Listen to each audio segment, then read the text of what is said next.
Hey Reddit, this is a new Guitar Day post. This is a 67 or 68, the Gammer Guitar, also known as Gammer Guitars.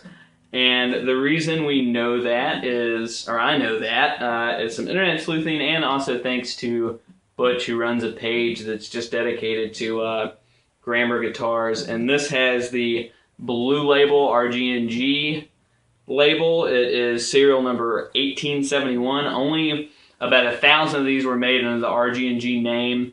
The serial started at 1,000 and went to somewhere around 2,000, a little bit below 2,000. So these are pretty difficult to find guitars under the RG&G name. Afterwards, they went to Ampeg. They're still pretty difficult to find because they stopped production somewhere around 3 years or 4 years after Ampeg took over. And yeah, so we've got Schaller tuners. And it is a maple body. I don't know how good you can see that. It's got some pretty good flame. It is a maple front, back and side, sorry, and a Sitka spruce top, I believe. And it is a solid top, I think solid sides. It's hard to tell. I want to say the back is ply. Something just gives me a feeling it is, not so much in sound, but, you know, just something tells me it may be ply on the back, but I may be wrong. It also is interesting to note that when you look on the inside of the guitar, it looks definitely like bird's eye maple. You can kind of see a few bird's eye if you really look close in here, so it's hard to tell if it's bird's eye maple and maybe the bird's eye just really isn't pronounced. Maybe given the paint job, it's kind of blending it in or something. But the other thing to note is the cherry burst finish on this guitar. When I Googled Gammer Guitars, and I consider myself a pretty good Google sleuth, I could not find one picture of a cherry burst Gammer guitar. I found one that kind of had a really dark burst to it, but it didn't quite look like a cherry burst. So anyways, it leads me to believe that these guitars may be pretty darn hard to find.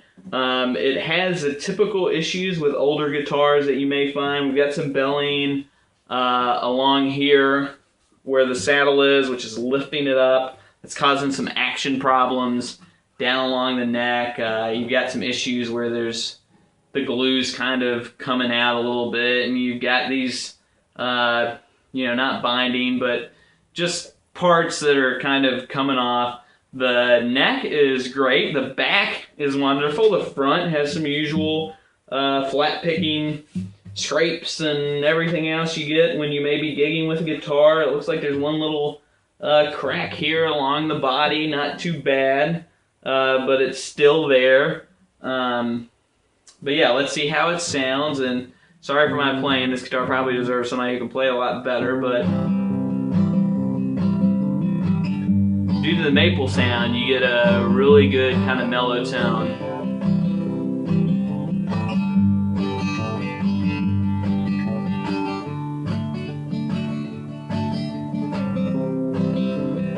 And, you can go pretty loud with it.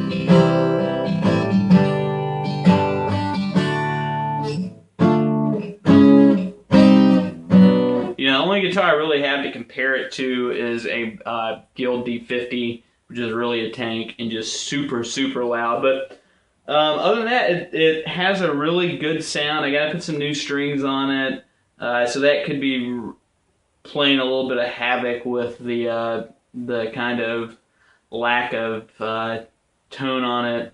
But it also has some pretty good sustain.